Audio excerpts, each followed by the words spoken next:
Olá, boa noite.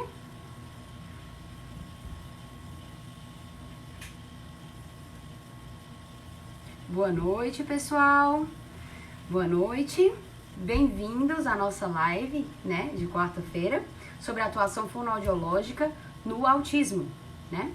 Vou colocar aqui as nossas convidadas, a Angélica Carneiro e a Dália de Cavalcante, que são fonoaudiólogas do Neuropsicocentro. O meu nome é Janine, eu faço parte do time de marketing do Neuropsicocentro também. Vou colocá-las aqui para vocês.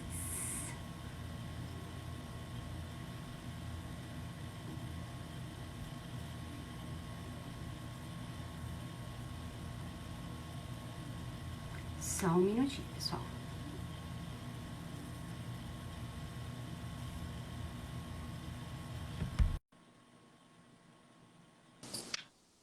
Olá. Boa noite. Oi, boa noite. Vou colocar agora a Angélica. Boa noite. Oi, Angélica. Olá, Dalit. Oi. Vocês me escutam bem? Sim. Pronto. Pois agora eu vou passar a palavra para vocês se apresentarem para o pessoal, tá bom? Perfeito. Perfeito. Bom, eu sou Angélica Carneiro, sou fonoaudióloga da equipe, né, do NPC. Coordeno também, né, a nossa grande equipe de fono, a equipe famosa. Já trabalho com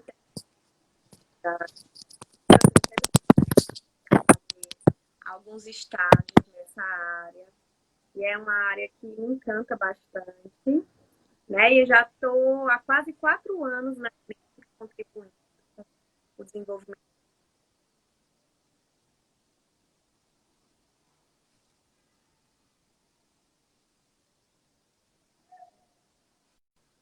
Oi.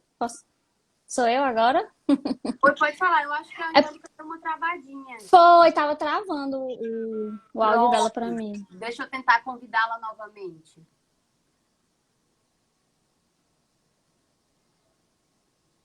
Vamos ver. Angélica? Oi, boa noite. Tá ouvindo a gente? Tô sim. Pronto, Angélica. A tua imagem tá travada, mas eu acho que já volta, né?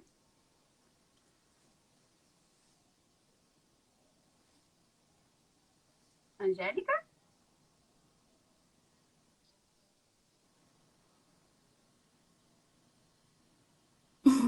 Tô no Wi-Fi, eu tô tentando passar agora. A gente ainda não te ouve, Angélica.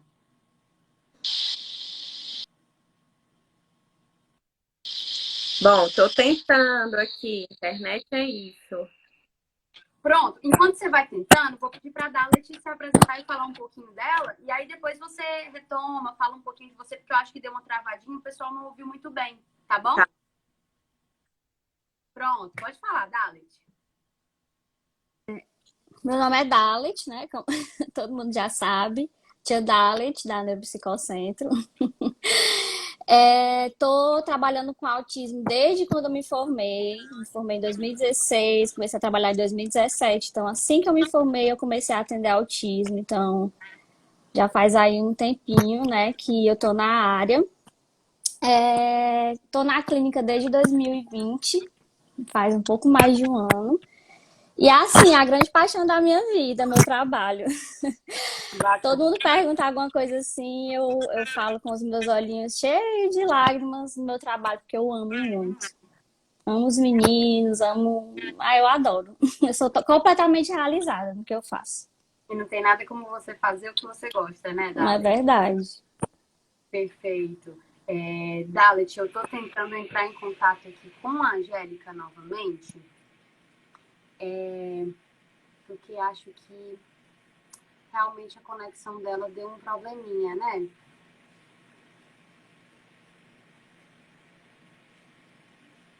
Pra mim, ela tá aparecendo.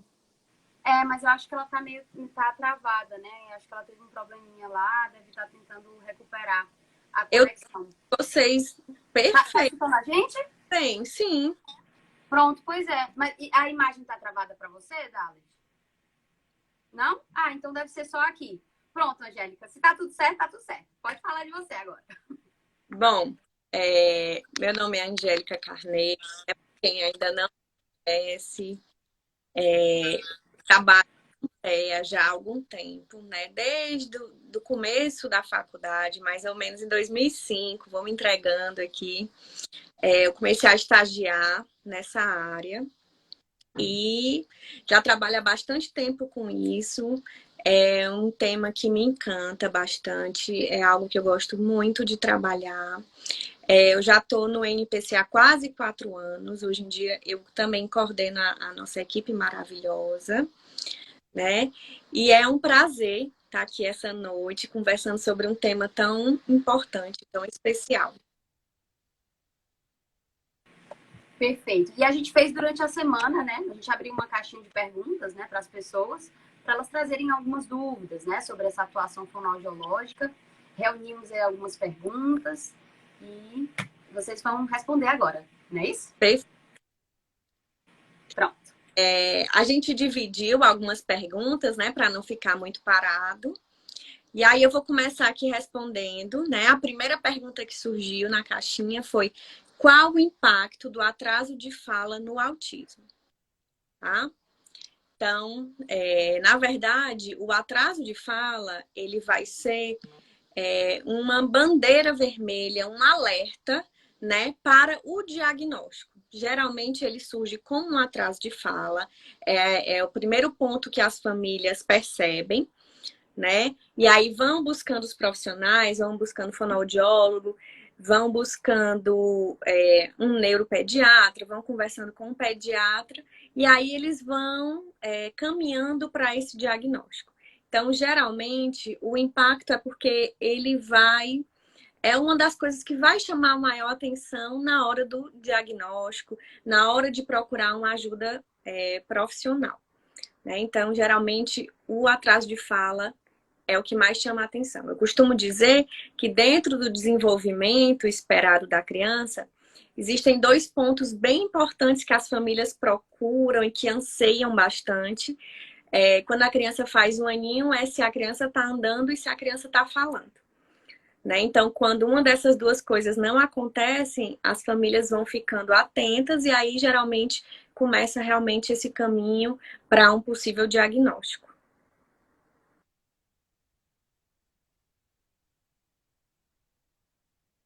Não sei se vocês estão me ouvindo, se eu posso Estamos passar. sim. Pronto. Estamos sim. Espero ter respondido essa pergunta e vou passar para caso alguém queira fazer também alguma pergunta, pode deixar aqui, né, que a Janine vai nos ajudar. A outra pergunta foi: por que existem alguns autistas que falam e outros não? Tá? E essa pergunta ela é bem importante, ela é uma pergunta bem relevante também, né? E aí a gente entra dentro do espectro, né? Porque o autismo ele é um espectro, um enorme espectro, né? E dentro desse espectro a gente vai ter diversas características, né? Então a gente vai ter aquela criança que realmente vai conseguir se comunicar oralmente, uma boa linguagem expressiva, e a gente vai ter aquela criança que não vai conseguir realmente se expressar de forma verbal, de forma oral, né? Lembrando que dentro da fonoaudiologia a gente vai buscar uma comunicação funcional. Se essa criança ela vai conseguir se comunicar, por exemplo, apenas por palavras soltas, mas a gente vai ter uma função nisso, ótimo, a gente vai trabalhar dentro disso. Se é uma criança que vai atingir um nível de narrativa, ótimo. Nós, como fonoaudiólogos, a gente vai trabalhar também dentro disso. Agora, quando é uma criança que tem uma dificuldade, demora um pouco mais para surgir, a gente tem que buscar aquilo que vai ser funcional, aquilo que vai dar função, né, para essa comunicação, porque a gente não pode deixar essa criança sem se comunicar. Então, uma das nossas estratégias, uma das nossas alternativas é o PECS, né? Para quem não conhece, o PECS ele é um sistema de comunicação onde a gente troca figuras, né, por aquilo que a criança deseja, aquilo que a criança necessita, por aquilo que a criança quer comentar, quer perguntar, né? Então a gente encaminha também para o PECS. Alguns pais, eles têm um pouco de medo sobre o PECS, né? Com medo de que isso vá atrapalhar a fala, né? Mas a gente sempre fala, isso não atrapalha, pelo contrário, pode ajudar, né? Inclusive a gente utiliza às vezes para ampliar vocabulário, para ampliar frases, ampliar narrativas, né? Então a gente tem que buscar a fala ou a comunicação mais funcional para aquela criança, independente da fala ou não. Acho que está todo mundo me ouvindo, eu vou dar continuidade. Perfeito. Perfeito. Estamos todos ouvindo, né? Ótimo. Inclusive, já elogiaram bastante, elogiaram essa última pergunta, né? Disseram que foi uma ótima pergunta. Realmente é bem relevante. Mais uma pergunta aqui foi: quando podemos esperar para ver alguma evolução? Também é uma pergunta que os pais sempre fazem isso pra gente. E a pessoa, ela continuou: meu bebê tem 3 anos, não fala e é autista. Aí eu já começo dizendo, já não é bebê, né? A gente já tem que começar a dar autonomia, né, para essa criança, dar independência, já é uma criança. Ele não fala, então a gente tem que ver o que é que a gente pode ajudar, né? A gente tem que começar a dar algumas funções para essa criança. É uma criança que já consegue guardar brinquedos, né? É uma criança que já pode ajudar alguma coisa em casa, né? Então a gente tem que começar a dar autonomia, começar a dar independência. Isso já é o início de uma história, né? Porque a gente tem que aproveitar as situações rotineiras, as situações do dia a dia, para encaminhar essa criança.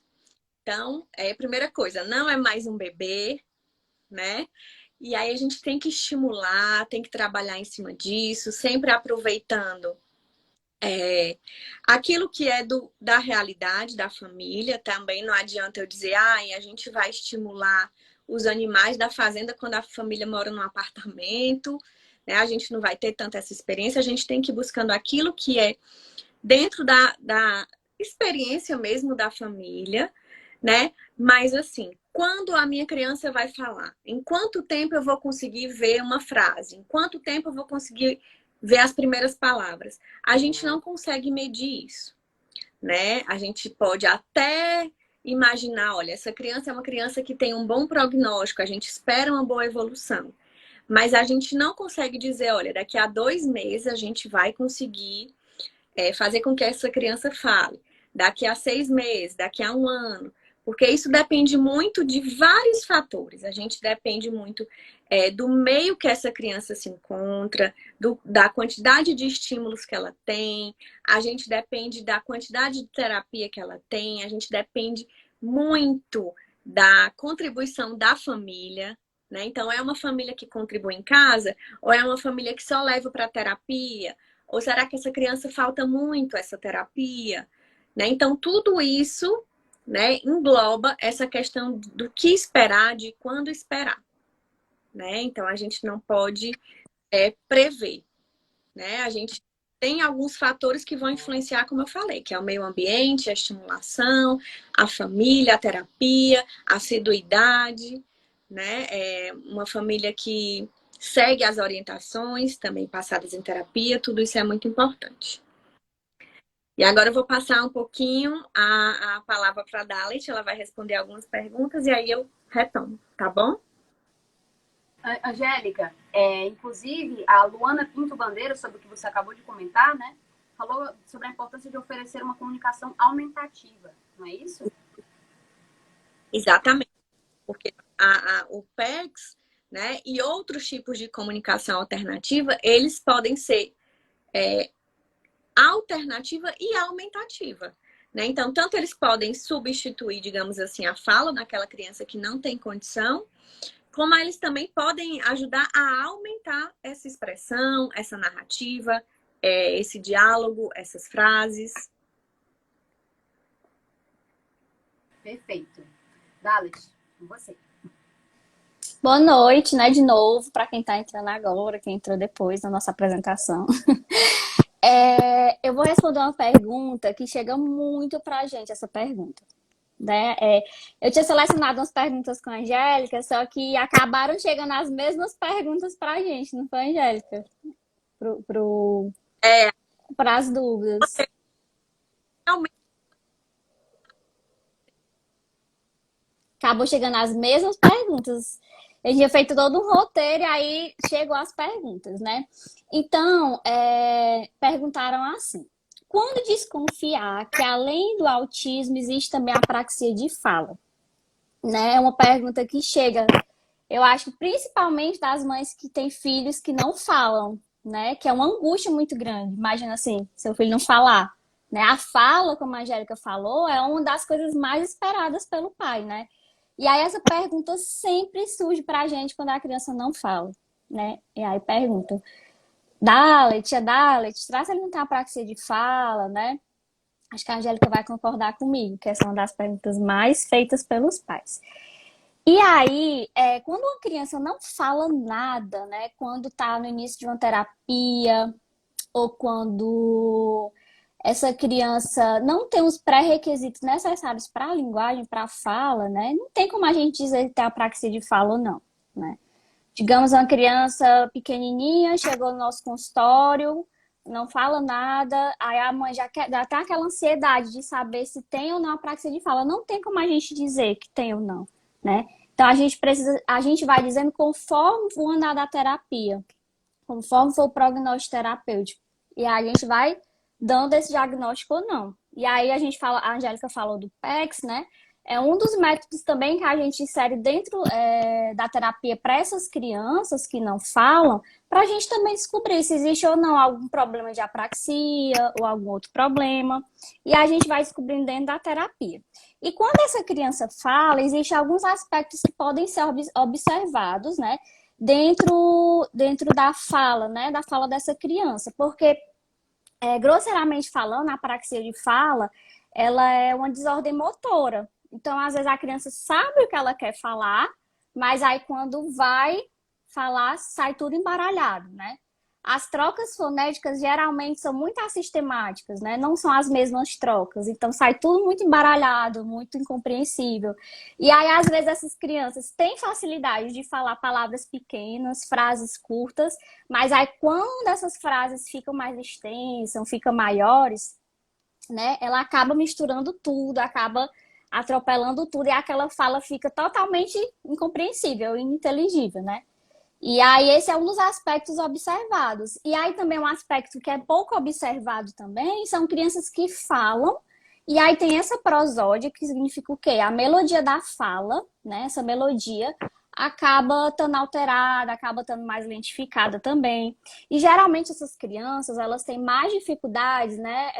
Falando assim, de uma forma mais compreensível para todo mundo entender, nos fonemas que têm som de consoantes, né? Porque precisa de um ato motor mais específico, precisa de um ato motor, de uma organização motora mais complexa. Então, A, E, I, O, U acaba sendo muito mais fácil de falar do que K, do que Lhá, do que Bá, do que Na, né?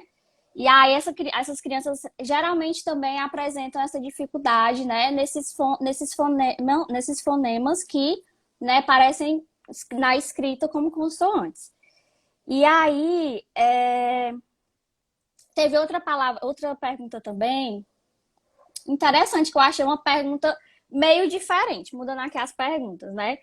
Que foi a pergunta assim: meu filho autista fala palavras soltas, né? Aí a mãe perguntou o que é que poderia fazer, o que é que poderia ser feito. Eu não anotei toda a pergunta aqui, mas foi mais ou menos isso a pergunta. Não sei se vocês têm aí essa pergunta escrita. Angélica, Janine. Tenho aqui, meu filho autista fala palavras soltas. Pronto. No entanto, algumas ele só fala metade. O que devo fazer? Pronto.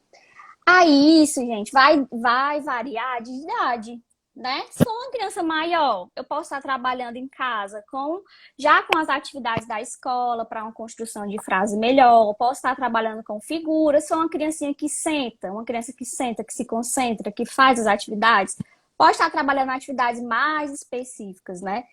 E aí, essas atividades, você vai nomeando ações, vai nomeando as atividades, pode trabalhar sequência lógica também dentro de casa. E aí vai depender do que o terapeuta do seu filho vai passar para você fazer em casa também, né? A gente também não pode dizer, vamos fazer isso, vamos fazer aquilo, sem a gente conhecer bem a criança. Então, vai do que o terapeuta disser para fazer em casa, as dicas que o terapeuta até para os responsáveis fazerem em casa.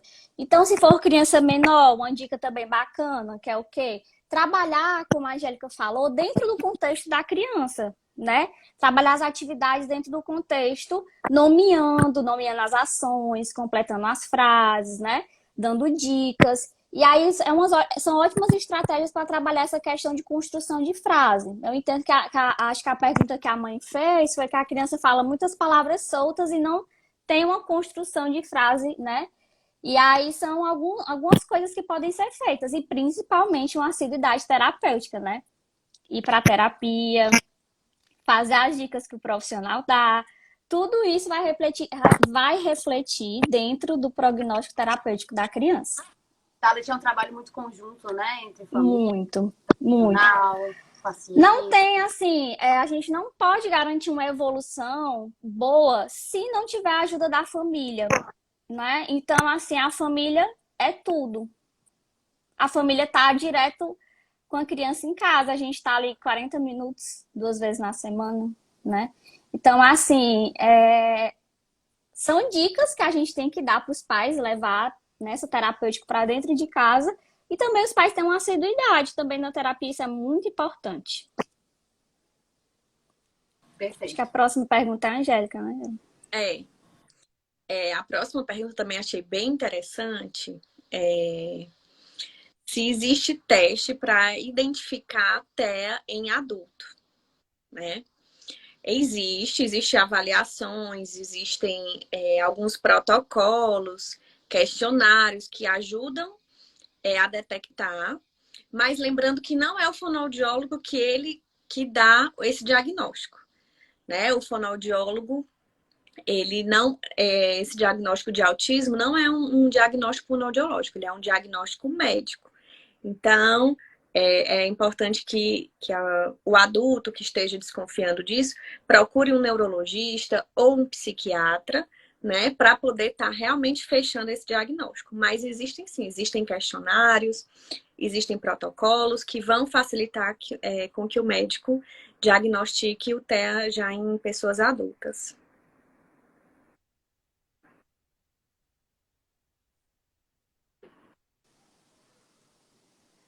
Posso? Agora sou eu, né?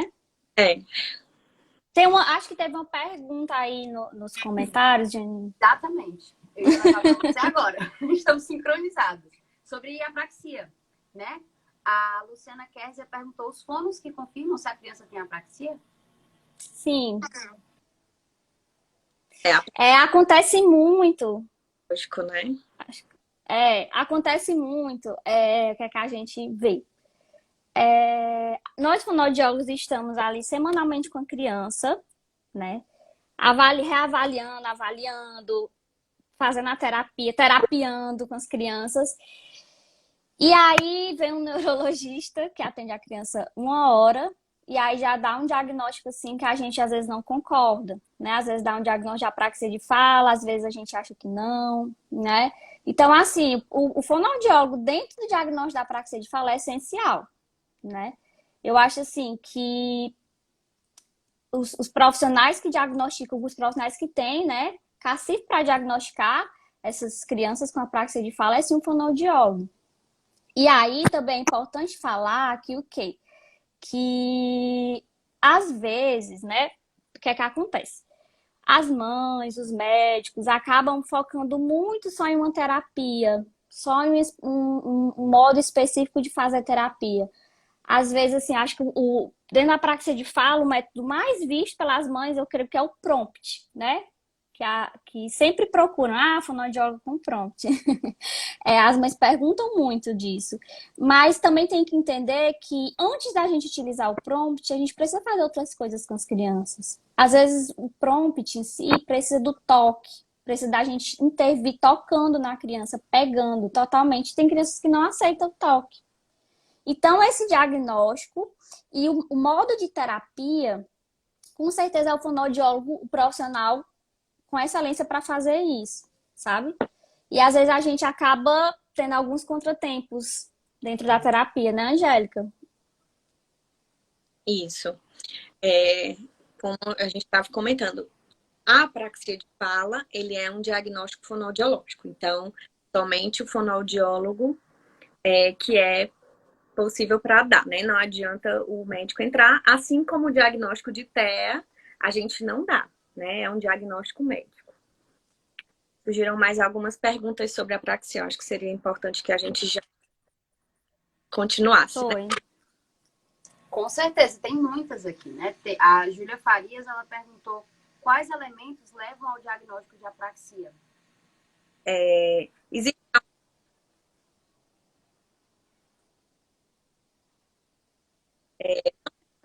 criança vai ter todas as características, né? Mas algumas das características são A mais... Angélica tá falhando um pouquinho. A Angélica tá travando um pouquinho, se você puder retomar, por favor. Cada Realmente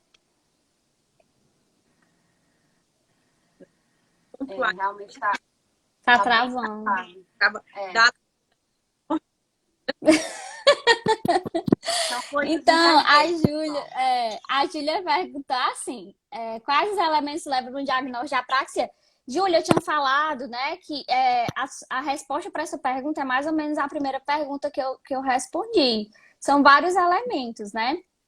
Vou retomar aqui. São crianças que podem estar muito tempo dentro da terapia e não alcançar os objetivos terapêuticos, não falam, compreende tudo, consegue se comunicar por gestos, mas a fala não acontece. Ou quando a fala acontece, vem aquela fala totalmente ininteligível que você não entende, que só quem entende é quem está perto, as pessoas de fora não entendem, né? Só quem entende é quem convive mais com a criança. Ou então a criança tem uma dificuldade de construir frases, mas palavras ela consegue falar, né? São vários aspectos que a gente avalia e também tem vários tipos de intervenção terapêutica, né? Lembrando que também não só o prompt dá o resultado bom para a apraxia de fala. É um dos métodos, mas existem outros, assim. E existe também outros, os objetivos da terapia também ajudam muito dentro disso. Não sei se eu respondi a pergunta. Júlia, foi respondido a dúvida? Aí a Ana falou assim, todos os fonoaudiólogos dão diagnóstico de apraxia de fala? Ana, nem todos os fonoaudiólogos, porque nem todos os fonoaudiólogos são capacitados para isso, né? Geralmente são fonoaudiólogos que têm cursos dentro da apraxia de fala, fonoaudiólogos que já atuam há um tempo dentro desse diagnóstico também. Então, se você for para um fonoaudiólogo, às vezes, que não tem tanta experiência, você não vai conseguir ser diagnosticado corretamente. Então, nem todo fonoaudiólogo é capaz, assim, apto a dar esse diagnóstico. A Monalisa perguntou, né? A Monalisa também é da nossa equipe de marketing, perguntou: meu filho começou a falar com 2 anos e parou. Por que isso acontece? Você quer que eu responda? Será que eu voltei? Vamos tentar, vai. Acho que voltou. Em órbita.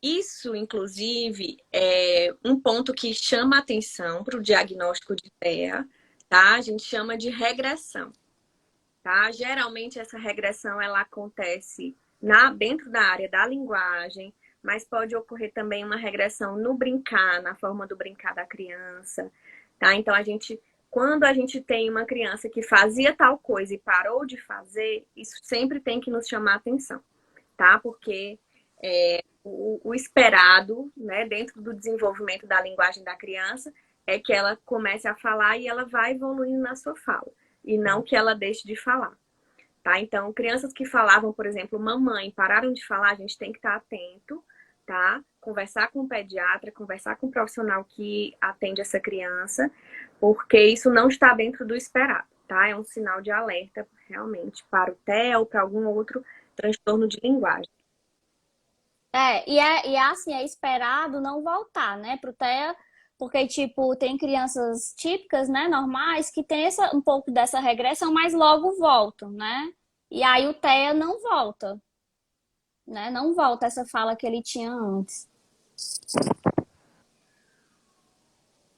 Tem Tem mais perguntas, né?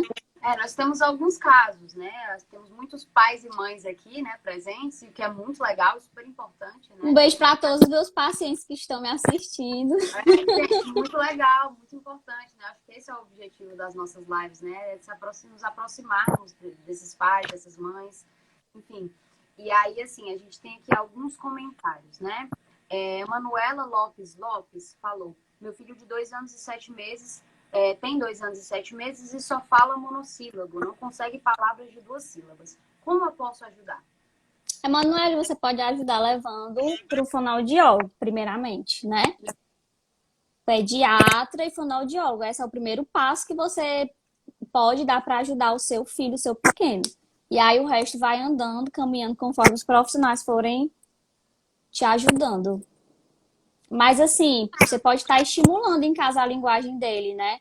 Como eu falei aqui numa das perguntas, estimular a partir do cotidiano, do cotidiano, né? Nomeando os atos do cotidiano dele, quando for tomar banho, quando for comer, sempre nomear, sempre falar, sempre conversar, sempre olhar nos olhos, né? Tudo isso ajuda para o desenvolvimento da fala. Mas, assim, o principal seria você procurar um pediatra e também um fonoaudiólogo para estar te ajudando e auxiliando especificamente para os achados do seu filho. Perfeito. Perfeito. Temos aqui outra pergunta, né? A Adriana Macedo perguntou como diminuir a estereotipia vocal. A ecolalia, né? Uhum. E a Adriana disse também: Sabrina, manda beijo pra tia Natália. Não, minha sassazinha.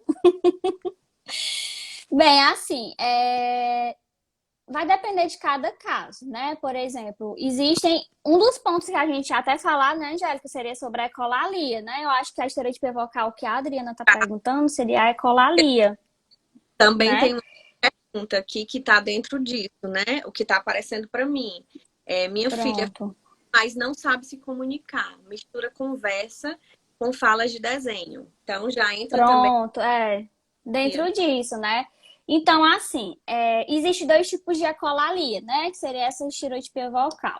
Existe a ecolalia tardia e existe a ecolalia imediata. A ecolalia imediata é aquela que a criança ouve alguém falar alguma coisa e já repete imediatamente, né? Existe a ecolalia tardia, que ela assistiu um desenho ontem, aí hoje ela tá falando as falas do desenho.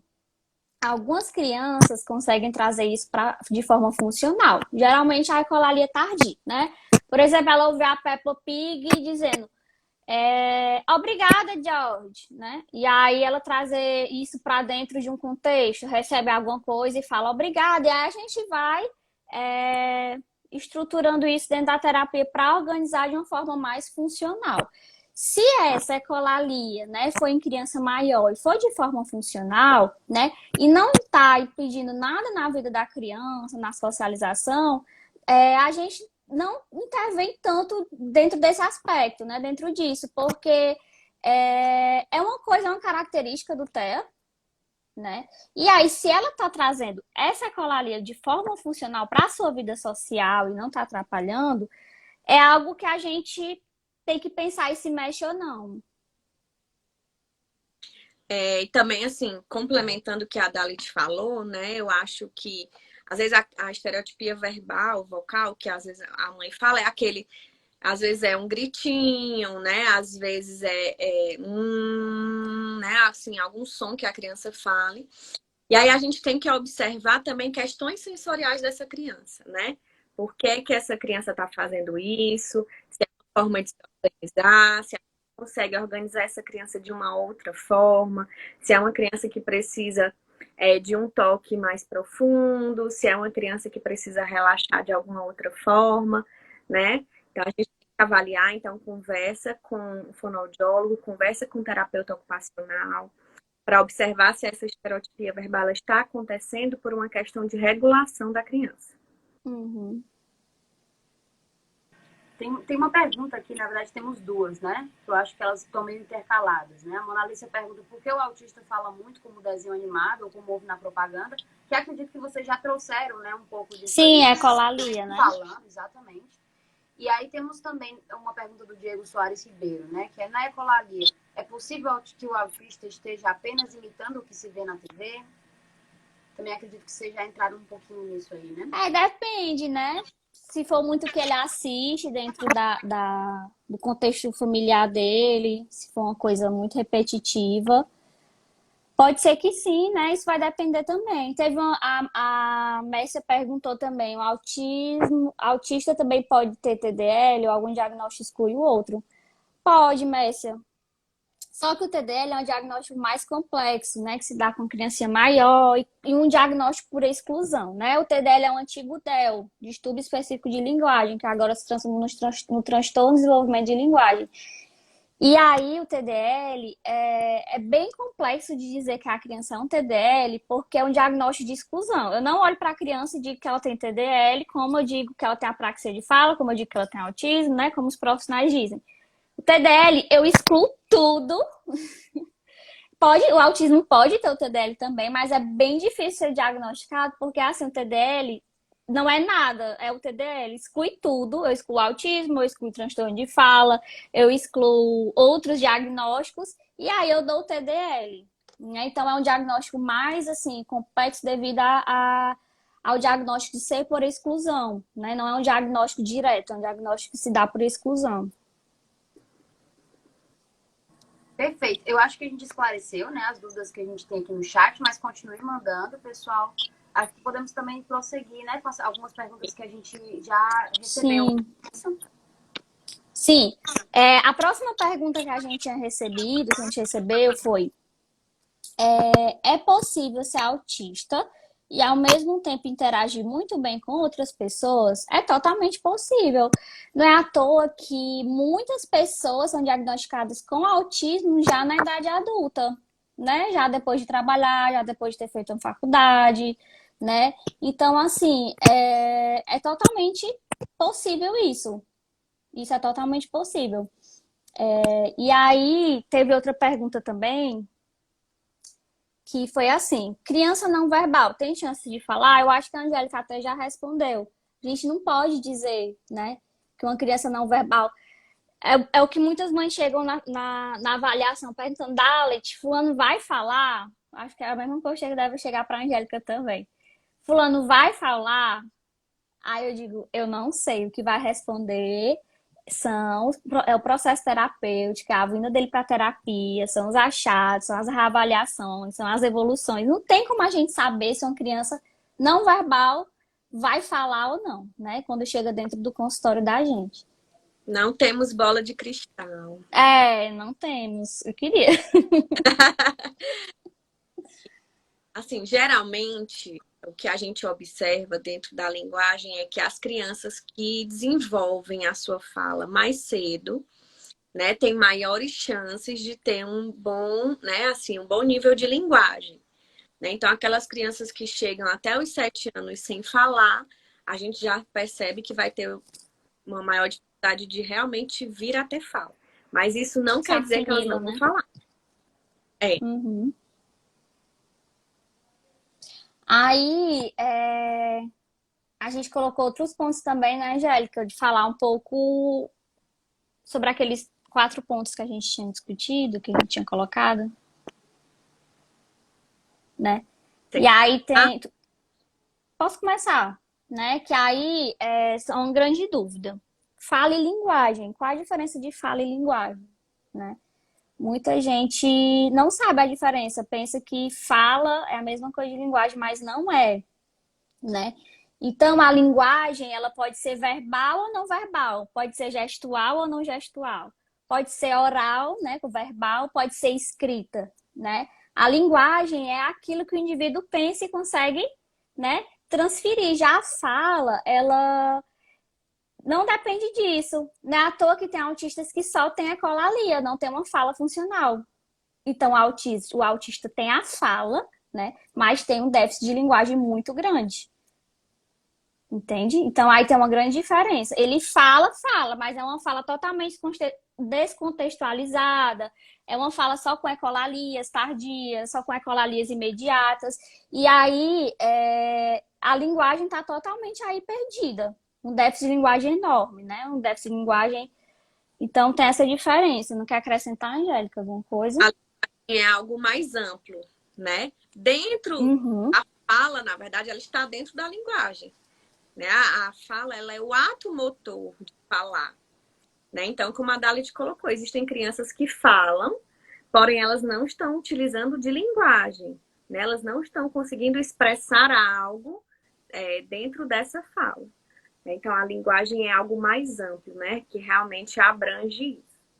E a fala é realmente o ato motor. A criança pode estar falando e se expressando utilizando a linguagem, mas ela também pode estar falando sem apresentar uma linguagem, sem expressar algo que ela queira, né? E ela pode também não falar e estar conseguindo se expressar, porque a linguagem dela gestual é muito boa, ou ela consegue ter uma linguagem escrita, né? Que consegue desenvolver aquilo que ela quer se expressar. Então, a gente tem sempre realmente diferenciar isso aí. Perfeito. Temos muitos elogios, né, aqui no chat. Seguimos tendo muitos elogios. Leidiane começou falando, tia Angélica foi um anjo para minha pequena Maria Heloísa, obrigada. Né? A Messia falou, tia Dalet, maravilhosa, profissional, amiga, saudades, obrigada por tudo. Temos aí muitos elogios, gente. Teve uma aqui que me chamou a atenção, que elogiou muito vocês, né? A pessoa disse que vocês são excelentes profissionais. Foi a Ana Patti, né? A Ana Patti falou muito, muito a esclarecer. Parabéns para essas duas profissionais maravilhosas. E é isto. Não temos mais nenhuma pergunta, mas se vocês quiserem comentar mais algum tópico.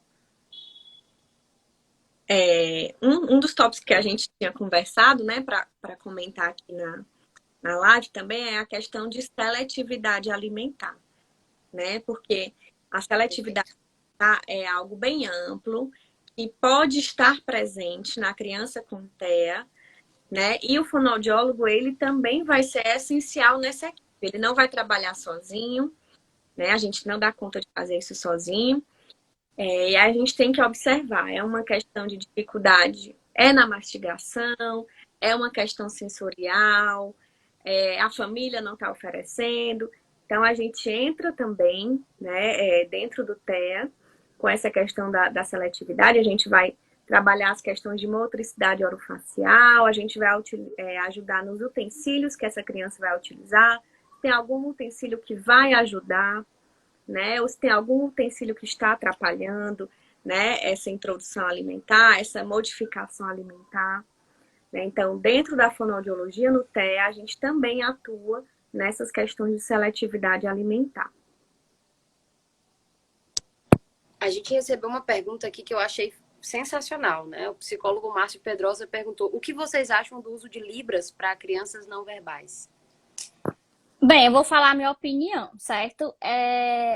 Eu não indico, até porque a Libras, né, é um tipo de linguagem muito específico que nem todo mundo vai entender, né? E aí, quando a gente utiliza o que é mais usado pelos fonoaudiólogos, que é o PECS, que é a troca de figuras, né? A troca de figuras, ela acaba sendo mais compreensível socialmente, entende? Então, às vezes, uma criança não verbal consegue completar toda uma frase através da troca de figuras, através só de figuras. Então, isso é melhor socialmente falando, tanto na escola, quanto com os amiguinhos, quanto com a família, quanto com os parentes, do que especificamente Libras, porque Libras vai ser mais difícil ter pessoas que entendam o que ele está querendo falar. Não sei se a Angélica também concorda. Na verdade, assim, a Libras, para quem não conhece, né, a língua brasileira de sinais, ela é realmente mais utilizada dentro da área dos surdos, né? Então, a não ser que seja uma criança que seja filha de pais surdos, né? Geralmente a gente não vai indicar, não é a primeira indicação. Até porque ela também necessita de muita coisa, né? É muito gestual, né? Utiliza muita expressão facial também. Eu tenho curso de Libras, a gente utiliza muita expressão facial, a gente utiliza muito gesto, é muito refinado, né? Então, realmente não é a nossa primeira indicação, né? Realmente. Mas às vezes a criança nem compreende, né, Angélica, muito bem. Aí precisa ter uma compreensão assim 100% para poder aprender. Aí ele continuou, né? E se não tiver com figuras? Eu não entendi muito bem. Se não tiver com figuras. Se não tiver as figuras para trabalhar, será que seria Márcio, se isso? você puder reformular a tua pergunta, a gente pode retomar em algum momento, né? Mas também achei interessante essa pergunta da C. Liri, né? Sobre o assunto que vocês estavam falando, essa questão da seletividade, né? Ela disse que noto que meu de 2 anos e meio mastiga bem os alimentos, mas no almoço e no jantar prefere comidas molinhas, né? Que não precisa mastigar. O que vocês indicam para estimular essa mastigação? Eu indico oferecer, né? Porque eu também, se eu pudesse, eu nem mastigava. Eu comia papa, mingau. A gente tende a preferir o que é mais fácil, né? Então, é bem mais fácil eu tomar um shake do que eu estar mastigando. Vai demandar mais tempo, né?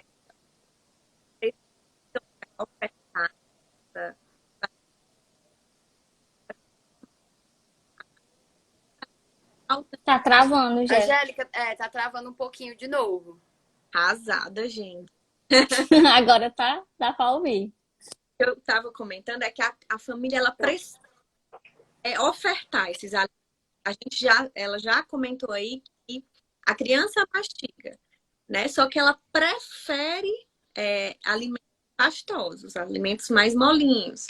Então a gente tem que estar oferecendo, porque a gente tende a estar dentro do nosso conforto. É bem mais fácil tomar uma sopinha, né? Mas a gente tem que lembrar que os movimentos de mastigação eles estão intimamente ligados com os movimentos da fala. Então, a gente precisa trabalhar a musculatura dessa criança. Perfeito, perfeito. Ela fez outra pergunta que eu também achei muito bacana, né? Pra gente já começar a ir fechando, né, essa nossa live. A gente teve muitas perguntas. Precisamos fazer essa live de novo, né? Porque despertou muita curiosidade de todo mundo. Achei muito bacana, né? A Celiri perguntou: vocês acham que o uso das máscaras pode retardar a fala das crianças que estão na fase de começar a falar? Pergunta excelente, né, Dalit? Muito. Não, não apenas da minha parte, né? Não apenas o uso de máscara, como a pandemia como um todo, né? Porque essa pandemia, ela tirou a nossa vida social, né? A gente está vivendo um distanciamento, né? Então, esse distanciamento, ele nos leva a um atraso. Aquela criança que estava começando a desenvolver a fala, ela pode vir a ter um atraso. É uma criança que hoje em dia não vai mais para um aniversário, é uma criança que nem sempre está na casa dos avós, que nem sempre encontra os primos, é uma criança que está muito mais dentro de casa. São crianças que estão demorando mais a chegar na escola, né? Então, tudo isso aliado ao uso de máscara. Então, vou só colocar a minha mão aqui na frente da minha boca. Isso já vai dificultar que vocês me compreendam, né? O nosso apoio visual, ele é realmente muito importante, né? Então, infelizmente, o uso dessas máscaras, ele pode sim realmente atrapalhar. E é uma temática muito atual, né? Que pergunta bacana. Achei muito legal. Imagino que deva Muito boa a surgir. resposta também, Jéssica. Também a resposta foi incrível para uma pergunta incrível, né? Nada mais justo. Meninas, acho que a gente pode finalizar, né? Vocês querem comentar mais alguma coisa? Tem mais algo sobre o que vocês queriam trazer? Não, tem só mais a continuação da pergunta, né, do Márcio. Só, Márcio, Sim. assim, não causa dependência, até porque é muito mais fácil eu falar do que eu trocar figuras. Então, assim, quando a gente indica a troca de figuras, é para uma linguagem aumentativa e alternativa. Então, pode ser que aumente, pode ser que, entende? Então, assim, é muito mais fácil eu falar do que eu pegar uma figura e entregar para a pessoa. Aí eu acho que, inclusive, é outro tema de live, né? Que a gente precisa trazer um assunto flexo. É verdade. Mas é isso. Queria agradecer muito, muito, muito a presença de vocês aqui nesse nosso espaço. né? Agradecer também a presença de todos os presentes, os pais, as mães, os profissionais, todo mundo que contribuiu, que trouxe alguma pergunta, que trouxe algum comentário. Tivemos muitos elogios e vamos continuar, né? Trazendo lives aí, esclarecendo alguns tópicos que são importantes para vocês, né? Porque é muito importante, como as meninas falaram, né? Essa parceria entre a família, entre a clínica e o paciente. Não é isso, meninas? Isso. Eu quero só mandar um beijo para os meus pacientes que estão me Claro. assistindo. Gabriel, Sassá, o pai da Lele, o Eduardo. Gente, muito obrigado. Muito obrigada. A Messia também, a minha fã número 1, a Messia. Obrigada. Não, vocês têm muitas fãs, gente. Incríveis, que eu já sou assim super fã. Acho que a Angélica caiu. Vou convidá-la Adriana, um beijo, Adriana. convidar aqui a Angélica novamente para ela tentar se despedir aqui. Vamos ver. Angélica? Oi, gente.